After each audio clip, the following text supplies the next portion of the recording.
Hi, Michal from Ahrefs here, and welcome to my talk about SEO data myth-busting. Are you analyzing the right data?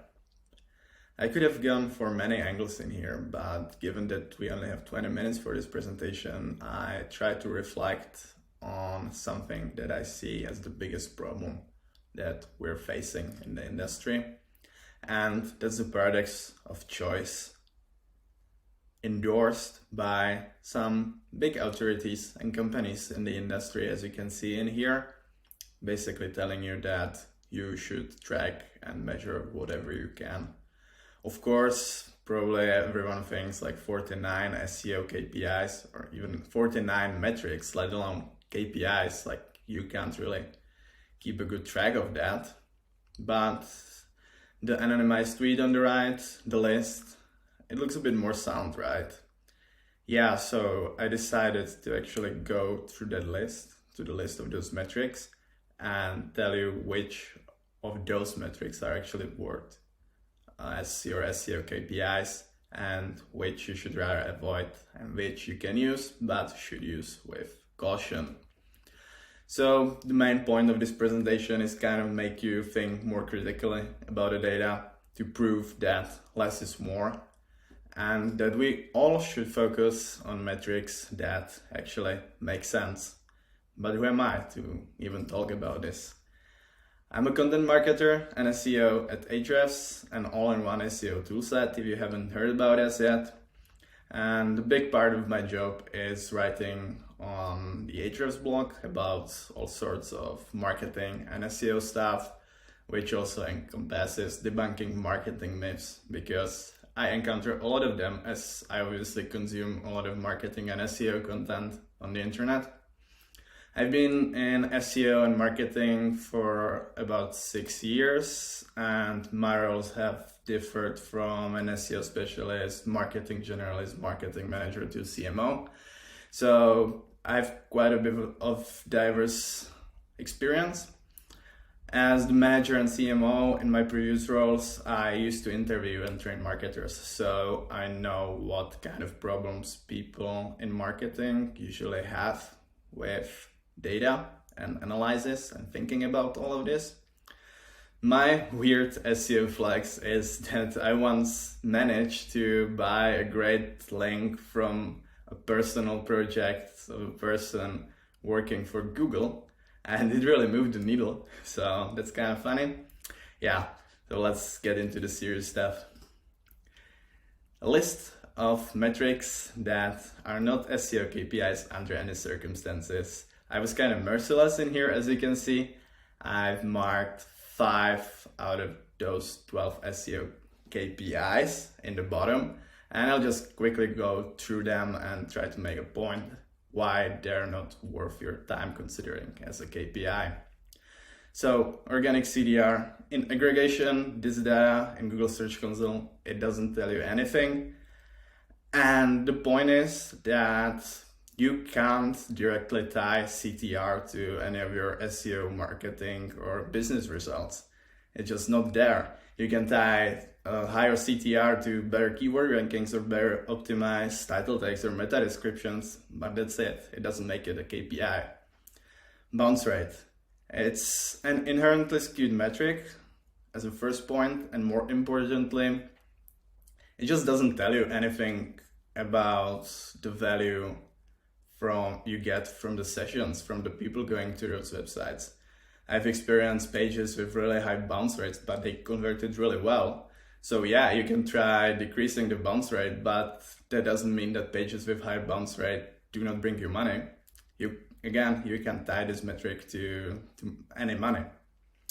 Time on page, the only metric on this list that's indeed a real trash. You shouldn't pay attention to this in any report, in my opinion, and the reason is simple, and it's how it's actually calculated in Google Analytics. So when you land on a page, the Google Analytics code fires, and the time on page is calculated as the time that passes between the first time you load the Google Analytics code and the second time you load the Google Analytics code, which usually occurs when you go to another page. So if you actually bounce on that session, if you go away from that landing page, regardless of what you did there, you could have consumed the content, you could have shared it on social media, you could have linked to that page.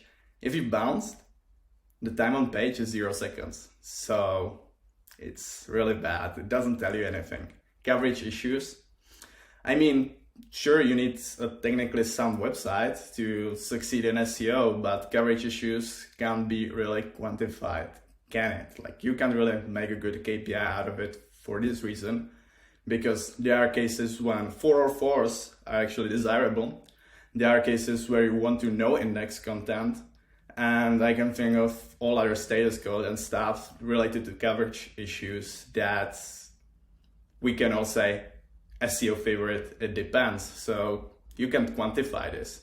And page speed, sure, you need a fast website to succeed in SEO as one of the pre-requirements these days, but it's more of an engineering KPI. It's not an SEO KPI. Again, it can be really that quantifiable, and most SEOs, unless you're really technical, you don't work on the page speed yourself. You make it recommendations, but that's not your work. That's the engineering work to make your websites faster. So moving on the better metrics, on usable SEO KPIs that you need to take with caution. And we're beginning with ROI, return of investment here. So the big problem here is attribution. It's the return part. How do you actually calculate how much SEO brought, how much value, how much money it brought to your company? It has everything to do with attribution, with conversion tracking. And the default model in Google Analytics is pretty bad, as I'll tell you later on. You can't basically make this metric accurate. It's pretty misleading. And the other part of ROI is the investment part, like, do you count in salaries or hourly rates of your SEO team, of your marketing team, of your developers, of the designer team? Like, there could be a lot of variables that you can count into the investment part as well. So in general, you can look at ROI, sure, why not? But you should know that it's very inaccurate. But more importantly, it shifts your focus onto short-term effectiveness. What I mean by that is that it doesn't take into account that organic traffic and SEO largely contributes to your brand building. As you can see in the tweet here, the guy says basically that he wouldn't have subscribed to our services if our blog hasn't kind of created the image that we're the experts in the industry and that he has consumed so much content. And basically, if you Google anything regarding SEO, there are pretty high chances that Ahrefs is gonna pop up in the top results. Like, we cover a lot of SEO topics, and basically you wouldn't cover this long-term brand building with focus on ROI. You just throw it to trash. Organic sessions. I originally had this metric in the first section that you can't use it under any circumstances as a KPI, but then I thought again that there's actually one use case where it makes sense, and that's when you rely on AdSense revenue. Basically, the more people go to your website, regardless of who it is, the more your business is gonna grow. So if you offer display placement, if you have ads on your websites, sure, it makes sense to look at organic sessions as a KPI, but I think that's the only use case, because more organic traffic doesn't equal more conversions. It's what more relevant organic traffic is for. And what I'm talking in here can be explained by this screenshot from Ahrefs Site Explorer. You can see this URL from HubSpot, and it's a page that tells you how to type the Shrek emoji in 2 seconds flat. You can see that they get around 100,000 clicks a month on that page globally. But I would really doubt that anyone Googling this and landing on the HubSpot page will be buying anything from HubSpot. That's basically kind of vanity traffic. So that proves a point. Branded versus non-branded traffic. With this one, I would definitely encourage everyone to track this, especially the branded traffic, because the more people Google your brand, Google keywords containing your brand name, the more brand awareness you have, the more people are interested in your products, in your services. So unless it's some kind of rare bad publicity, higher brand traffic is almost always better. With non-branded traffic, we already just seen the example with HubSpot, that you gotta dissect this traffic to learn more if it's really relevant to your business. But another point I want to make here is that these two numbers, the branded traffic and non-branded traffic, they can differ a lot, and it's actually quite useful to look at this when you analyze your competitors or in fact any other websites, as I did, for example, here with MailChimp recently. I looked that they get around 7 million monthly clicks on their whole domain. 2.5 million are in the US, as you can see in the country drop down on the right. But when I exclude their brand names, MailChimp and MailChimp with a space in between, any clicks that they get on search queries containing these brand names, that's 2.5 million in the US, it drops down to 125,000. So they have a really strong brand, but their SEO game probably needs some improvement. That's a big discrepancy. Backlinks. I looked at Ahrefs, how many backlinks we get. As you can see here, in the past 60 days, we've got almost 13,000 new backlinks from unique domains.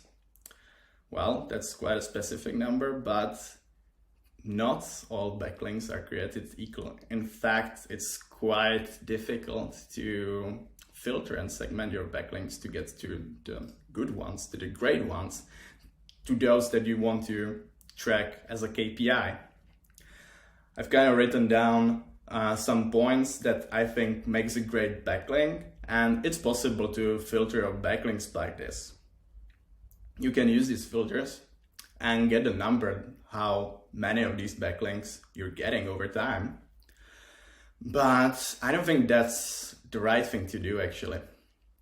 And the reason here is that unless you do active link building, unless you do reach out to people and ask them for links, you don't really control how many links you get.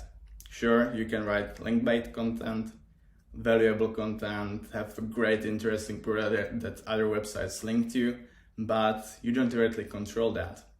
So the case here is that I suggest you only track backlinks as a KPI only if you do the active link building and have some sort of link prospecting and link building sheet, as you can see here in the example, one of my old sheets, where basically I have a list of targets that I wanted to get a link from, and then you just track it down. You record how you did over time, and you kind of have an SEO objective like build 50 great links in 2021, and you can track it here. Then it makes sense. We're getting to the great SEO KPIs, the ones that I'd actually recommend everyone to track. And I kind of joined two metrics in here, the keyword rankings into organic visibility. And the reason is simple, because in order to track organic visibility, you need to track keyword rankings. You'll see later how it works, but first we'll get into conversions. So you gotta choose the best conversion goals based on your business. If you're an e-commerce, it might not make much sense to track the total number of orders that you get, the total number of conversions, because the profit margin on your product differs, and there might be orders that are much more valuable than others. So it would probably make more sense to focus on metrics such as average order value. So always make sure that you're paying attention to the right conversion, to the right metrics to track. Then you need to make sure that your analytics data is collected and processed correctly. I've seen quite a lot of Google Analytics accounts, and if you don't have an analyst in-house or you're not very proficient in this yourself, I can guarantee that there are probably some mistakes regarding your data collecting and processing. That's why you should always take the results with a grain of salt. Your Google Analytics data are always skewed. Even if you collect and process it correctly, you have a lot of people using ad blockers, which block firing the Google Analytics code, so you don't have data from them. Then you have people who land on your website but bounce right away even before the Google Analytics code loads. They can block JavaScript and so on. So there's a lot of data that's skewed and missing from Google Analytics. But the good thing is that you're actually comparing equally skewed data over time, which means that you see a trend, and the trend is all that matters. You can see a positive trend, you can see a negative trend. Even though you have skewed data on both ends, the trend kind of doesn't lie because those data are equally skewed, ideally, hopefully. But you also have to make sure that you compare only what's comparable. So, for example, you take into account seasonal swings. And the reports that you look at can look something like this. You segment traffic by organic traffic. You look at year-over-year comparison, and then you just compare the metrics. Easy, and most likely everyone here has already done something like this. What's more interesting are assisted conversion, and this helps dealing with the flawed conversion attribution that we have in Google Analytics. And the default model here is called last non-direct click. And it's really bad. You can basically imagine that as giving 100% of credit to a player who scores a goal in a soccer game, completely disregarding anyone who assisted him or anyone else who contributed to that goal. In fact, it just works like that in your analytics, in your default reports. And that's a big problem with SEO, because SEO is there, the organic traffic is there throughout the whole customer journey. The person might not even know about your services or products, but they're interested in looking up stuff that's related to that. So you might have content about it, and they land on your website when they're just starting to learn about it. And on the other hand, they can be on the completely other end. And in the retention phase, they might be already learning about advanced stuff, and you might have that content on your website as well. So organic traffic can ensure that people visit your website during their whole customer journey. And that's what we should take into account here. And you'll see this in the assisted conversions report, where you select the main conversion type, your main conversion, and you set so-called lookback window, which basically is an estimation of your business cycle length. So for B2B, there are more business buyers, there are decision makers, so it's gonna be longer for B2B. For B2C, we make kind of impulsive purchases, so it can be shorter, even in days. This is what the report looks like, and you can see that organic search actually contributes to most assisted conversions in here. And lastly, arguably the best SEO KPI, which is organic visibility, which is the percent of clicks on your track keywords that land on your site. You put a representative sample of your keywords into a rank tracker, such as you can see here in Ahrefs, and it tracks how you or even your competitors rank for those keywords, and it can calculate how visible you are in the percentage. So the higher the percentage, the better. And this organic visibility stands for share of voice, which is a really old marketing metric and a really important one. It's how visible your brand is in the market.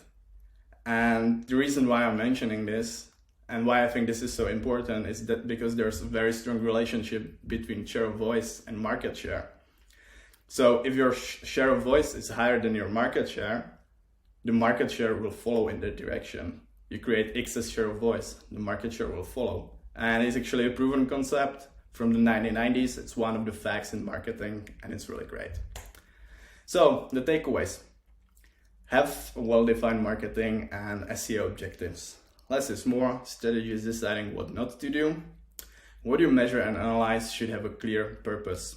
So we've all been there, down the rabbit hole in Google Analytics. You open it up, and after 3 hours you're looking at organic traffic on mobile in India, and you're wondering how you got to that stage. So always have a clear purpose in mind. Have a statistics one-on-one foundation, so you don't analyze stuff that's not significant. For example, a sample set of 60 sessions or something like that. Minimize how your data is skewed. I'll include a link to my checklist on the next slide. And always ask yourself these questions. Think critically about the data. How the data is collected. Could it be skewed in any way? What does the data represent? And lastly, is it really tied to what you're trying to achieve? Ask these questions and you'll do great in analytics, in SEO, generally in marketing. So this is it for me. Thank you. I'm including all the relevant links to our Ahrefs blog. You can learn much more in there. And I wish us all a smooth data journey. Of course, if you disagree with anything I just said, ping me on Twitter, call me out. I'll be glad to discuss this. We all learn. And enjoy the rest of the Growth Festival.